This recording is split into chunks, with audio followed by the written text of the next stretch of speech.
This is Tony Roth, Chief Investment Officer of Wilmington Trust, and you're listening to Capital Considerations. We have a very important episode today with an incredible lineup of Wilmington Trust colleagues. We have our Chief Economist, Luke Tilley, and we have our Head of Investment Strategy, Meghan Shue. Welcome, Luke, and welcome, Meghan. Good morning, Tony. I'll start by saying that we came into the year with, as we typically do, with certain expectations. And the market has, and the economy has done its best to make things a little bit tough for us by presenting certain obstacles, particularly in the inflation area. But notwithstanding that, we are fairly steadfast in our views that we have a good economy, a strong economy, that we're moving into a soft landing.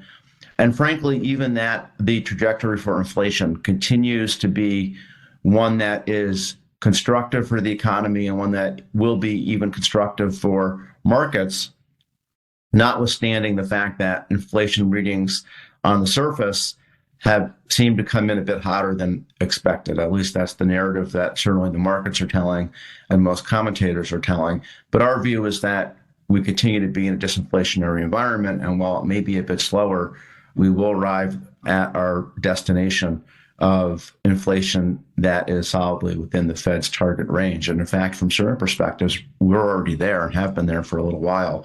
So we're going to try to reconcile that picture. And what that all means for investors is that we think that there's good opportunity for continued growth in markets, even though when we look at equity values, we're fairly priced now. We believe that ultimately the Fed will cut rates this year by 3-4 times, somewhere in that range, and that will continue to provide a tailwind. And so dips, meaningful dips in the market are going to present buying opportunities. Luke, I think that the starting point for the conversation has to be around economic activity. We came into the year expecting a soft landing. I think that we're getting a soft landing. I think that our current forecast is for almost 2% growth for the year, and expectations for a recession, not just for the year, but over the next 12 months, continue to recede.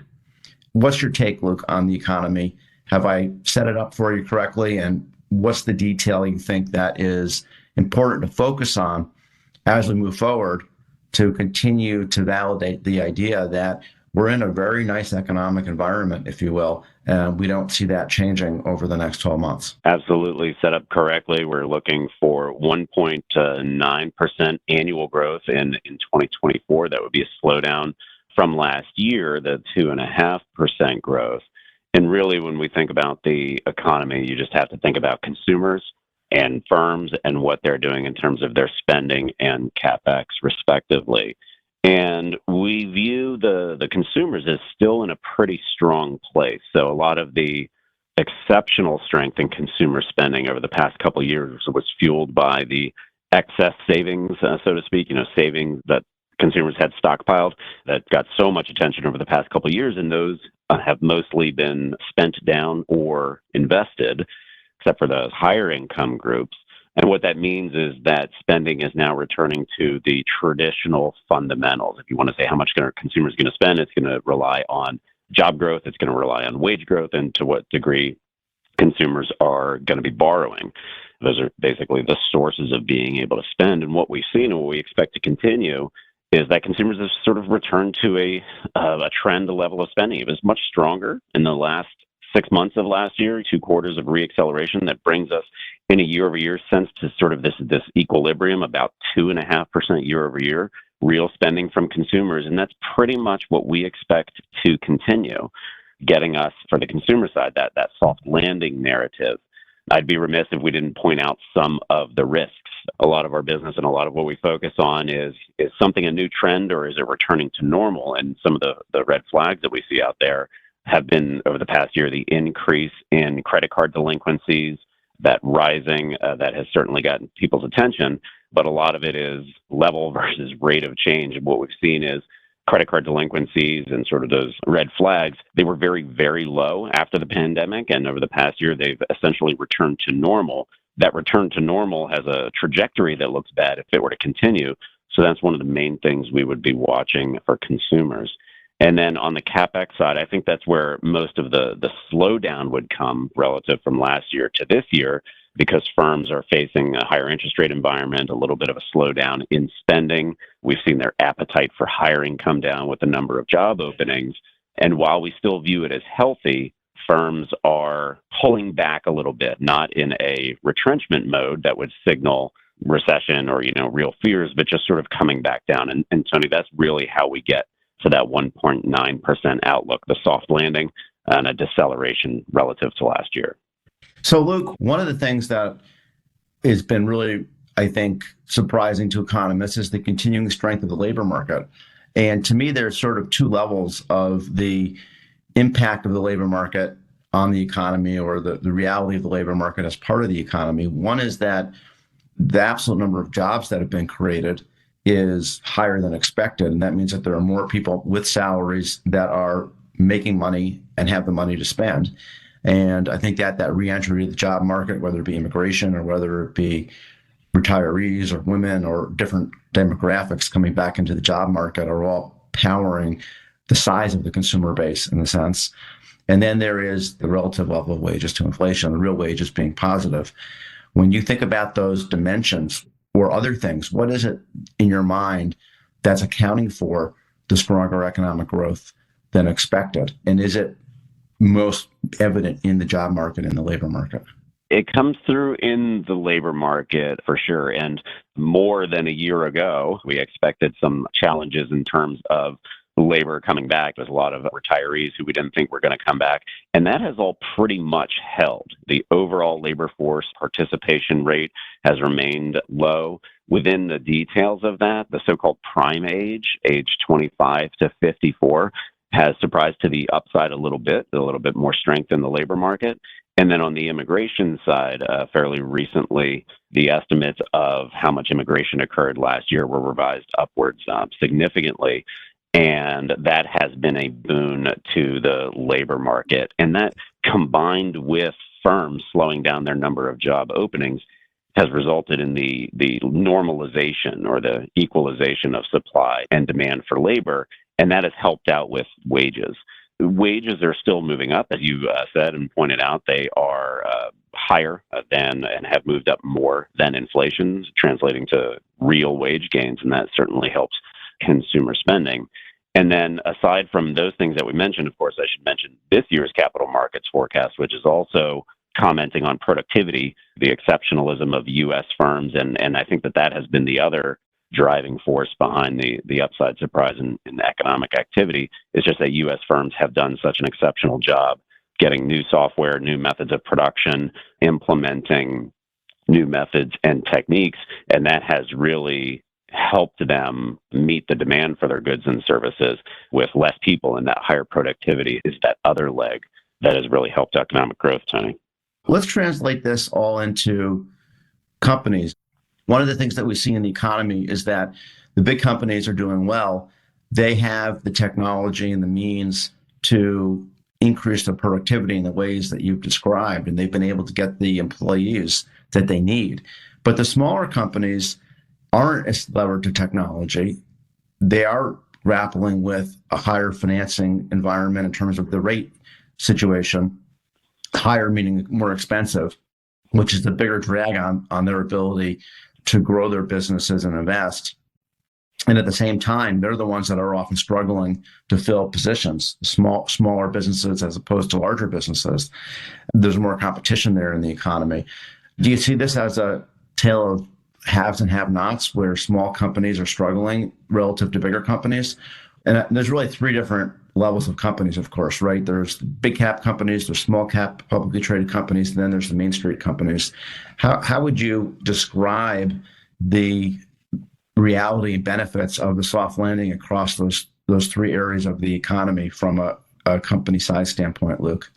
This is really important, and I think it's a different experience, as you point out. First, as a broad statement, I would say that the productivity gains are across all sizes.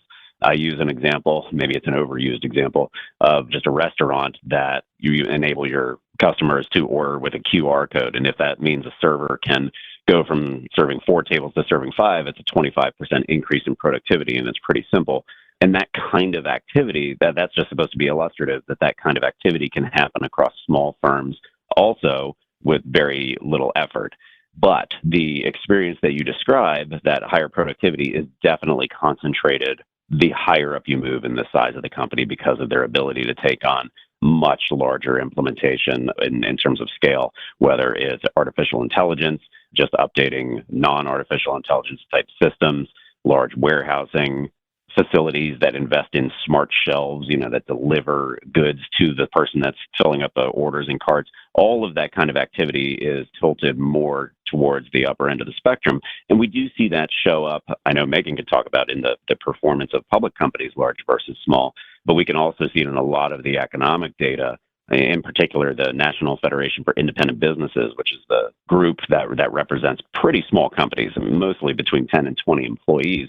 And they have not participated nearly as much in an optimism sense, in a profitability sense, and sort of meeting the challenges of the higher interest rate environment and the shortage of labor nearly as well as some of the larger companies. So the experience has been different across company size, even though the overall economic experience has been pretty positive, Tony. Megan, will you translate this into performance of companies and the ability of companies to grow earnings, which ultimately is one of the key inputs to the attractiveness of company stocks? What does this say to us around markets? Because what we've seen over the past couple of years is a big increase in the valuations of bigger companies, starting with the mega cap companies, the Magnificent Seven, et cetera. And as you go down the spectrum of market cap, what you see is less expansion of earnings, less expansion of PE ratios. And as a result of that, it's caused us to be positioned for a catch-up trade, a broadening trade into some other areas of the markets, including small cap. We're not necessarily seeing that in terms of stock performance, and we're not necessarily seeing it yet in terms of company performance and earnings. What do you expect going forward at this point from those different areas of company sizes that Luke has just described for us? Thank you, Tony. So I think as we look at company valuations in the equity market, and if you're going to look at small versus large or even different sectors, there's a few things that have been really impactful and consequential for the way that stock prices have moved. One, as you mentioned, the valuation premium that we've seen of late for larger companies versus smaller companies. I think this has a lot to do with the scale that larger companies have, as well as the importance of technology today, both in the market and the economy more broadly, as we look at artificial intelligence and different technologies really playing a much greater role in the way companies do business, the way that we interact as consumers, than even just a few years ago. And those companies that have that scale, that have lots of data, that have lots of resources, deep balance sheets to invest, they're much better positioned in a tech-dominated economy. The other thing that's been really important has been the movement in interest rates. And we know that smaller companies tend to hold larger debt balances and are therefore much more interest rate sensitive than larger companies. If you look at the Magnificent Seven, for example, these are companies that have very, very high cash balances, very low debt levels. They're not interest rate sensitive at all, other than the price that investors are willing to pay because of the discount rate, essentially. But in terms of being dependent on the debt markets, the S&P 600, the small cap index, for example, has a much higher and earlier maturity wall for debt than we tend to see for larger companies, which just means that a lot more of their debt is coming due sooner. And therefore, it's much more important what happens with interest rates for that part of the market. Rates have gone up this year, and they've gone up a lot, and it hasn't been what we've expected. Fortunately, the small caps, where we're slightly overweight, have still had positive returns. It's not as if we've lost money in portfolios, but we would have been better off if we had put that overweight on large cap. We're going to get into a conversation about inflation and interest rates in a moment. But that's really the critical fulcrum, if you will, in order to see the expected broadening and broadening into smaller companies in terms of a catch-up trade in returns. Is it not? Yes. And I think that one of the reasons why we remain optimistic about small cap is our expectation that interest rates will move lower, that the Fed will be in a position to cut rates more than the market is expecting right now. And the last thing I'll say as it relates to interest rates is that higher interest rates are not really all bad, especially if they're higher because growth is better than expected. I think it's a little bit of both higher inflation expectations translating into higher rates today, but we've also seen growth come in much better. And equities are a good inflation hedge. So if we do see moderate inflation, even if it's a little bit above the Fed's target, that could still be a good environment for equities, particularly if growth continues to surprise to the upside. I think that's why small cap has had positive returns. Yeah, and as we sit here this morning, we've just gotten the very beginning of earnings season with JP Morgan and Citibank. And while I hate to date the conversation, I think that those numbers have come in quite positive. What's important to recognize, I think, is exactly what you said, is that while there is a significant amount of agita on the part of the market around monetary policy and the idea that the higher interest rates will cause bonds to be a competitive, if you will, alternative to stocks, the stock market can continue to grow its earnings and actually meet some of the targets that we have for 2024 S&P total earnings. That's going to, I think, redound very well to the return of equities. And so the strength of earnings season in an environment where we may not get the monetary lift as quite as early as we had expected. Clearly not in March, that's behind us. June, we're going to have to see. But if earnings can really deliver, I think that can provide some support for the market. We think that earnings will deliver. And quite frankly, if that's what happens, if we have some pullbacks in the stock market, that's going to be a buying opportunity. And we maybe will even add to our equity portfolio. What do you see as a target for that, Meghan? In other words, we're at 51 plus on the S&P today. Do you have a target in mind in terms of where you think we start to deploy some additional assets into the equity portfolio? Yeah, I'll answer that by providing some framing, which is that in the first quarter, the S&P 500 was up about 10.5%, which is what many would expect and be thrilled with for a full calendar year return on the equity market. And that comes after an equally strong fourth quarter of 2023. So we've had a really strong run in the market. We have not seen much in the way of volatility or the normal pullbacks that you would expect. It is very common to see 5 or even 10% pullbacks in any given calendar year. That includes years when the market ends in a positive return. So I think going forward, we are looking for the balance between what the market's expecting and what we're expecting. And with valuations where they are, it just leaves the market, as you said at the outset, what I would call fully priced, not overvalued. I would think that we would get an opportunity to deploy capital if the market pulls back 5, 7%. I think 10% or more would require more of a growth scare, and it just doesn't seem like we are headed in that direction today. But we have not really seen yet, or even in the last 6 to 9 months, much in the way of the typical equity market volatility that we would normally expect and look to take advantage of. I'm thinking that we get down a few percent below 5,000 on the S&P. It's going to start to look pretty attractive given our growth outlook, regardless of the monetary policy outlook, if in fact companies are delivering on earnings. And I could see a scenario shape up where we have that kind of pullback because, as you said, we're due for a pullback. And the catalyst could simply be earnings that are solid but not extraordinary.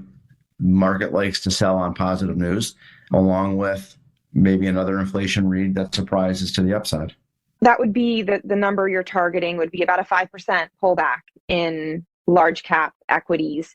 And given what we tend to see in the relationship between large and small cap, I would expect that we more likely get a larger pullback in the small cap part of the index. If our overall narrative remains intact, that would probably be a very good opportunity to consider adding to large cap, but also small cap, because small cap valuations are still very attractive relative to their history and relative to the relationship with large cap, trading in about the 15th percentile relative to the S&P 500 looking back over the past couple of decades. Let's then talk about that catalyst, which is indeed potentially continued disappointment on inflation. And when I say disappointment, we came into the year with a fairly significant series of inflation readings in the second half of 2023, Luke, that was really pointing to a very consistent and surprising, frankly, for some people, disinflationary environment. And now we've come into the year here where the disinflation hasn't stopped, but it's slowed down considerably. And so the market has taken the hotter than expected inflation readings, looking specifically at core CPI, and interpreted them to mean that due to the elements, mainly shelter and some other things such as transportation, thinking specifically there about the cost of automobile insurance costing so much more to fix these more expensive cars in an environment where we've had overall inflation, that we are going to be in an environment where the Fed is not going to be able to get to that sort of 2% on core PCE fast enough to start the interest rate loosening cycle in the middle of the year. Our view at this point is that we continue to actually be on track for what the Fed originally described, which was a rate environment at the end of the year on a core PCE basis of around 2.5% or so. In fact, we're already there. Take us through, Luke, the narrative as to why it is that you feel the market's overreacted pretty significantly to these more recent, hotter than expected inflation reports, and why you feel as strongly as you do that we continue to be headed in the right direction. This is obviously critical to the way that markets go. I think I'll frame it as three high-level things. First is that the numbers for core CPI have come in and surprised to the upside, as you said, for the first 3 months. But I think of it less as how did the number come in relative to the consensus expectations in that particular month, the less that, and more, has it really changed the overall inflation narrative? And I don't think it has. As you just mentioned, there were some really low numbers in the second half of last year, particularly in the last 3 months. And now these numbers are a little bit to the upside. And I think that there are some issues with seasonal adjustment, especially around the holidays. But broadly, the inflation narrative of a slowing of inflation pressures has not really changed in my mind.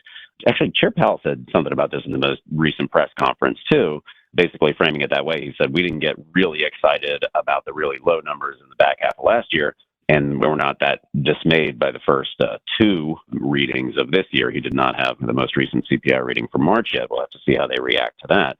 But I don't think that the broad narrative has really changed, and it's because of this second topic. So the second topic is what's really going on with the inflation data. There's a couple of things that are keeping inflation high, mainly shelter. And shelter is coming down. It's come down pretty significantly from its peak and has come down from 8.2% to 5.6% year over year. And that is at a real lag from what we see, and that I'm citing the official CPI inflation data. That is at a lag, more than a year lag of what we see in the real world with rents and with home prices, where they had decelerated sharply and come back down to normal more than a year before. So what we're seeing is that the slowdown in asking rents for apartments and houses and home prices had already decelerated. We're finally seeing it flow through to the CPI data, and it is coming down. The other main category that's keeping CPI inflation up is auto insurance. In fact, over the past year, auto insurance and shelter alone have made up 75% of all inflation, just coming down to those two categories. And they're important, they're spending items. But when we look across all the other categories, even with when auto insurance is included, even though it is running so high, outside of shelter, consumers are dealing with about 2% inflation. It's been pretty low compared to pre-COVID norms and also to the high inflation that we've had over the past couple of years. So as that shelter continues to catch up and move down as the actual rents and home prices did from a year ago, we're going to have a more and more normal looking inflation picture. And then the third point that I'll make, and I think that this is probably the most important one, is that the Fed focuses on PCE inflation. So listeners may or may not be aware that there are two major inflation gauges for the U.S. economy, the CPI, which is causing such a big stir, and then PCE, which for a lot of reasons is the one that the Fed is more focused on. It's the one that they specifically target. It's the one that they forecast. We will get the March inflation data here at the end of April. They've really diverged. I mean, where the core CPI and the markets have really hinged on a little bit of a challenge and, some upside surprises for core CPI, core PCE continues to move down. There's been a big divergence. It continues to move lower. And as you said, right now, as through the February data, we're already at 2.8% for core PCE, and that's within the range of the forecast that the Fed has for the end of this year, where they say they're going to cut by 75 basis points if they're in that range at the end of this year. Now, there is upside risk. You have to acknowledge that if the numbers continued to surprise to the upside and it would pull that tracking out of their range, then yeah, they are going to hold off and they are not going to cut rates. I don't see that happening. I really see the core PCE numbers as coming in right in what they are expecting, and that would merit some cutting of rates. One of the things that the Fed is very focused on in ascertaining whether it's time to cut rates is how tight financial conditions are. And there seems to be a very broad spectrum of perspectives on this question, where if the so-called neutral rate, which is an abstract, unknowable idea of at what rate of Fed funds would the Fed monetary policy be neither stimulative nor restrictive on the economy, the Fed thinks it's around 2.6 or so, 2.5, 2.6, and a lot of people are coming out and saying, no, it's much higher, it's 3.5 or so. Therefore, the Fed is not really that restrictive today. And part of that is because the stock market is so high, which creates a lot of spending power on the part of consumers, so on and so forth. And the Fed pivot last December significantly eased financial conditions when rates dropped for quite a while. Where do you think we are in that picture today? How tight are financial conditions when you look at all of the various perspectives? And is, in fact, the current monetary posture of fairly high Fed funds rates from where we were at the beginning of the cycle really causing financial conditions to be tight, or is it really not having such a big impact? The short answer is I view them as tight and tight enough to contribute to move towards the Fed's goals. There are a lot of, as you mentioned, a lot of synthesized financial conditions, taking in sometimes hundreds of indicators. And there are very simple ones, which I frankly prefer when you look at a real interest rate, like you're describing what is the nominal rate, and you subtract the inflation going forward in some way, and you get to those real rates. My preferred indicator is just the 2-year real rate. It's not as high as it was back in October, but at 2%, it greatly exceeds where it was before the hiking cycle when it was negative. It's also higher than it was at any point between the global financial crisis and the onset of COVID. I think it's tight enough to continue to bring inflation down. And we see that, I think, in the inflation data. This is also one of those areas of discussion where I think it's important to point out that it's not just the Fed that is bringing down inflation. It's not just the Fed that drove it up. It's not just the Fed that brought it back down. We've had that diminishing of excess savings that I talked about. You've had the improvement in labor supply and supply chains like we've talked about earlier, Tony. You've got stronger productivity. When all that comes together with a rate environment that is still keeping mortgage rates high and keeping actual borrowing rates high for firms, even if the spread is not wide, it's still a higher rate that firms are borrowing at, you're getting that slowdown in the economy that we talked about, and also the slowdown in inflation. So I think financial conditions are where they need to be, and that's the reason we've seen inflation come down so much, and that they don't need to be any tighter than this. Are you surprised at all, Luke, that if I have it correct, when I listen to the Fed fund governors that are in the public this week talking about the environment, they seem to have really backed off the narrative that it's time to loosen Fed policy significantly. It seems as though they, as a group, have really moved into a camp that they need significant additional confirmation, which would suggest that we would have to get a pretty dramatic change in the April and May inflation reports that are coming in May and June relative to what we've gotten so far this year in order to see the Fed to start to cut in June. Do you think I've described that correctly? And I'm saying that not based on our analysis, but based on simply their own words. I would characterize their comments as broadly being that, that they want to see more confirmation before they cut. And I see a lot of headlines like that. And then when I go in and really look at what they said, it's usually a lot of wordsmithing around the upcoming meeting. So making statements like, I don't think we need to rush, or I don't think a rate cut is imminent, or I don't think we need to do it soon, or usually language that is trying to tell the market, I don't think we're going to cut at the very next meeting, which is an attempt to communicate that without being real specific about it. Some of the governors will explicitly say that they've moved a meeting cut later, but I think that they use that language in order to get to the next meeting and then have a conversation about all of the data, because they're not necessarily talking to one another about these things on a day-to-day basis. It's at the FOMC table that they do it. They have tons of other parts of their job, this being the highest profile one. But we know that they are parsing and splitting and doing all of the data just as much as anybody else, and looking at shelter and looking at auto insurance and looking at PCE versus CPI. I very much expect that at the upcoming press conference in a couple of weeks here, that Powell will stress a difference between PCE and CPI. He did it a couple of times last year. Now, that doesn't mean that he's going to have the same take on it that we do, but they will use that discussion on April 30th, May 1st in order to craft a message about what they think about the upcoming meeting. And of course, we'll have the PCE data before that. So broadly, yes. I mean, they make high-level comments about how they think the inflation reports are affecting things, but it's also, if you parse the words, I haven't seen that much of a change broadly, even though it's happened with a couple of speakers, Tony. The way I would describe our views right now is that we continue to have a base case for the equivalent of about 4 cuts this year, which is 100 basis points of easing. It doesn't mean that it's going to necessarily start in June, and I don't think it has to start in June in order to reach that target of 100 basis points of easing this year.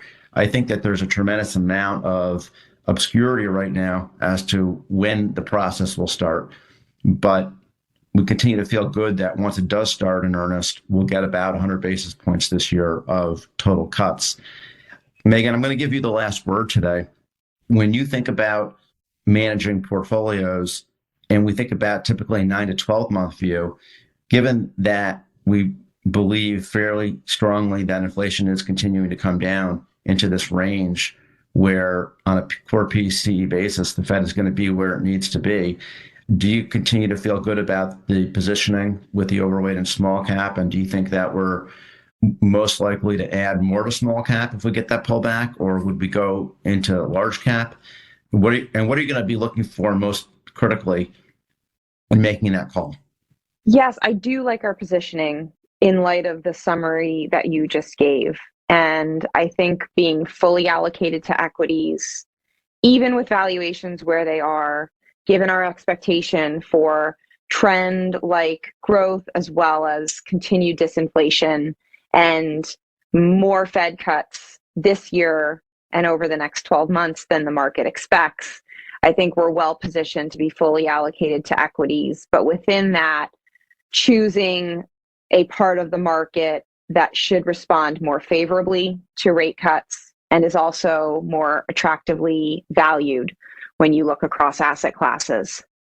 And there's various ways that you can look at what's priced into the market. We tend to look at the Fed funds futures market as a way of gauging what the market's expecting for Fed activity. And if you look at just that, then the market's moved from expecting 6 to 7 rate cuts this year, and the pendulum has swung all the way to just 2. Even with that, we have seen the equity market digest it very well with very low volatility and continued strength of the market.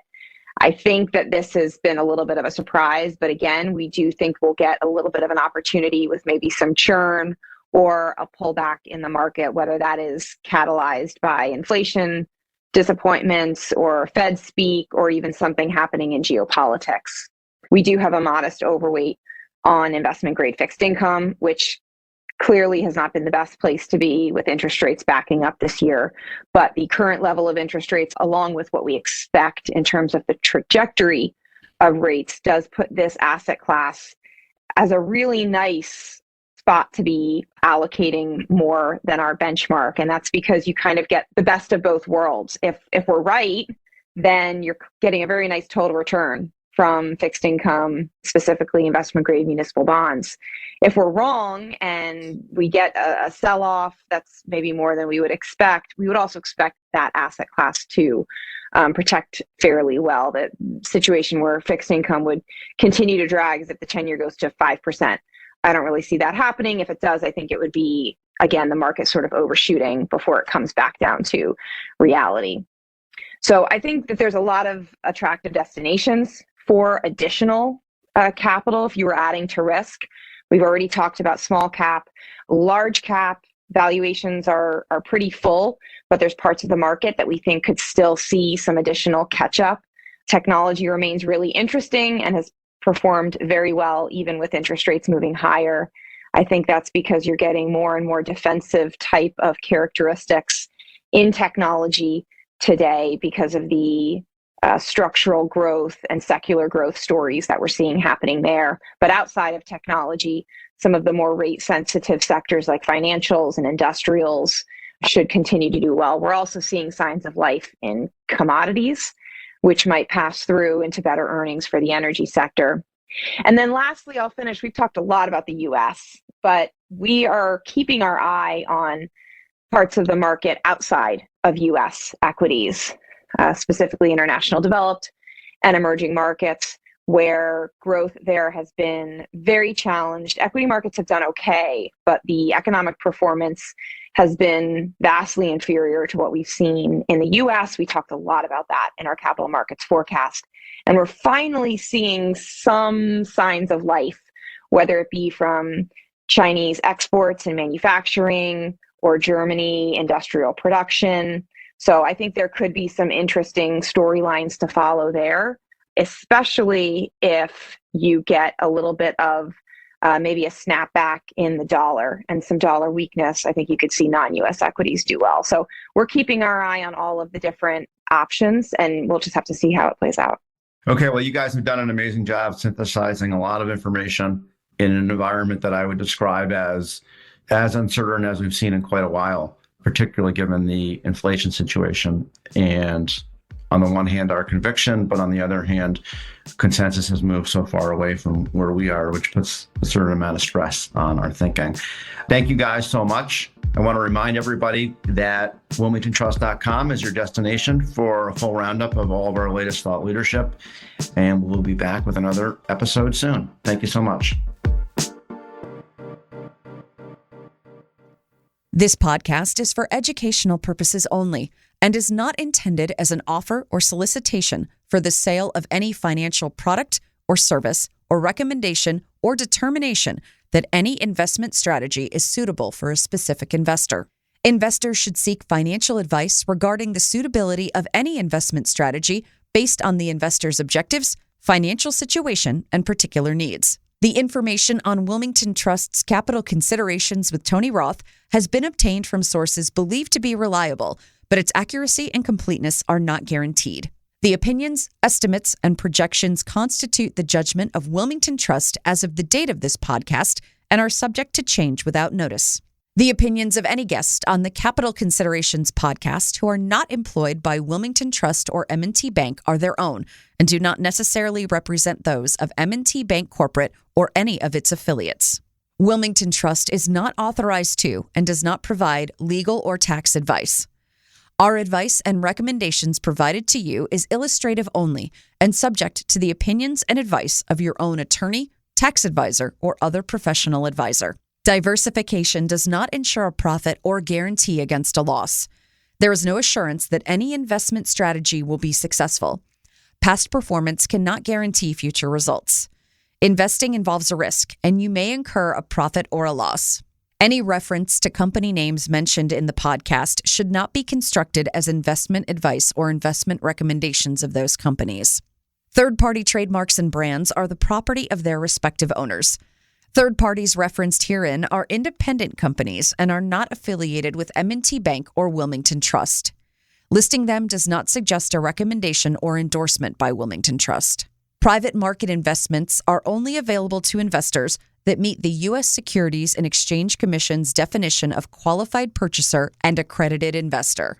Facts and views presented in this report have not been reviewed by and may not reflect information known to professionals in other business areas of Wilmington Trust or M&T Bank, and may provide or seek to provide financial services to entities referred to in this report. M&T Bank and Wilmington Trust have established information barriers between their various business groups. As a result, M&T Bank and Wilmington Trust do not disclose certain client relationships or compensation received from such entities in their reports. Investment products are not insured by the FDIC or any other governmental agency, are not deposits of or other obligations of or guaranteed by Wilmington Trust, M&T Bank, or any other bank or entity, and are subject to risks including a possible loss of the principal amount invested. Wilmington Trust is a registered service mark used in connection with various fiduciary and non-fiduciary services offered by certain subsidiaries of M&T Bank Corporation, including, but not limited to, Manufacturers and Traders Trust Company, M&T Bank, Wilmington Trust Company, WTC, operating in Delaware only, Wilmington Trust N.A., WTNA, Wilmington Trust Investment Advisors, Inc., WTIA, Wilmington Funds Management Corporation, WFMC, Wilmington Trust Asset Management, LLC, WTAM, and Wilmington Trust Investment Management, LLC, WTIM. Such services include trustee, custodial, agency, investment management, and other services. International corporate and institutional services are offered through M&T Bank Corporation's international subsidiaries. Loans, credit cards, retail and business deposits, and other business and personal banking services and products are offered by M&T Bank, member FDIC. Copyright 2024 M&T Bank and its affiliates and subsidiaries. All rights reserved.